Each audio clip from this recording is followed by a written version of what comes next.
Guys আমি আপনাদের মধ্যে একটা নিউজ নিয়ে আসলাম। সেই নিউজটা হচ্ছে যে যারা হচ্ছে প্রেগনেন্ট আপুরা আছেন, যেমন তার মধ্যে তো একজন আমি। সো আজকে 3:50 থেকে হচ্ছে, আমি হচ্ছে ক্যাপশনে মেনশন করে দিব। আর 3:50 থেকে হচ্ছে পূর্ণগ্রাস চন্দ্রগ্রহণ, ঠিক আছে? এটা হচ্ছে খুবই বড়। আর যারা সাধারণ মানুষ আছেন তাদের জন্য সতর্কতা, তারাও হচ্ছে মানে এত রোজা তো যাই হোক ইফতারের টাইম পর্যন্ত। আর 3:50 থেকে হচ্ছে 7:18 পর্যন্ত হচ্ছে গণনা শেষ হবে। তো এটা হচ্ছে আমরা যারা প্রেগনেন্ট আপুরা আছি তাদের জন্য এটা সতর্কবার্তা। সো এখানে অনেক নিয়মকানুন আছে ছোটোখাটো, জানি অনেকেই জানেন, তারপর আমি বলে দিচ্ছি।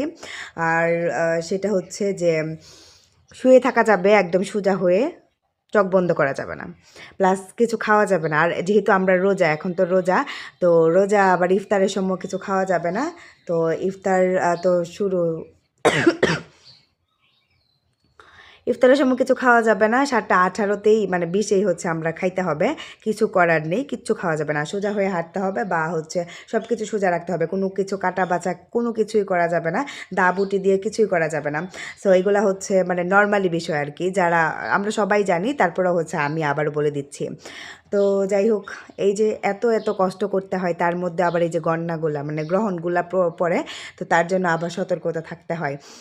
তো যাই হোক, আমার জানানো উচিত ছিল তাই আপনাদেরকে জানিয়ে দিয়েছি। আর হ্যাঁ, সবাই কিন্তু এটা পালন করবেন, যারা প্রেগনেন্ট ছাড়া আছেন তারাও কিন্তু। আর হ্যাঁ, 5:30টার দিকে, 5:30টাই তো মেবি, হ্যাঁ তখন হচ্ছে আকাশের দিকে তাকিয়ে দেখবেন কত সুন্দর আকাশটা। যাই হোক, আমার কথা বিশ্বাস না হলে অবশ্যই ইউটিউবে যেয়ে সার্চ করে দেখতে পারেন। সো যাই হোক, আমার জানানোর দরকার ছিল, আমি জানিয়েছি। অবশ্যই আপনারা কিন্তু পালন করবেন, এটা খুবই গুরুত্বপূর্ণ, খুবই গুরুত্বপূর্ণ।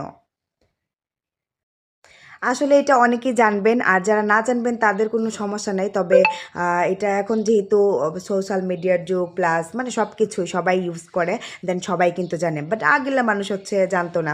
তো যাই হোক, আমার নানি শুনে বলতেছে যে তুই রোজা রাখছোস, ইফতার করবি না এখন গন্না? আমি আগে গন্না খাইয়া লই, তারপর হচ্ছে ইফতার করবো আনে। তো যাই হোক, আমার জানানো উচিত ছিল, তার জন্য আমি জানিয়েছি। আপুরা অবশ্যই সতর্ক থাকবেন। আর যারা হচ্ছে প্রেগনেন্ট ছাড়া তারাও সতর্ক থাকবেন, তারাও হচ্ছে কোটা বাছা একটু কম করবেন, বা হচ্ছে ওই যে খাবেন না, খাইলে হচ্ছে পেট ব্যথা করবে, মানে এরকম আর কি। আসলে এই গ্রহণগুলো খুবই গুরুত্বপূর্ণ, খুবই গুরুত্বপূর্ণ। এগুলো মানলে হচ্ছে গুড, না মানলে ভেরি গুড, কিছু করার নেই। সো যাই হোক, যার যার পার্সোনাল বিষয়, বাট আমার জানানো উচিত ছিল, আমি জানিয়েছি।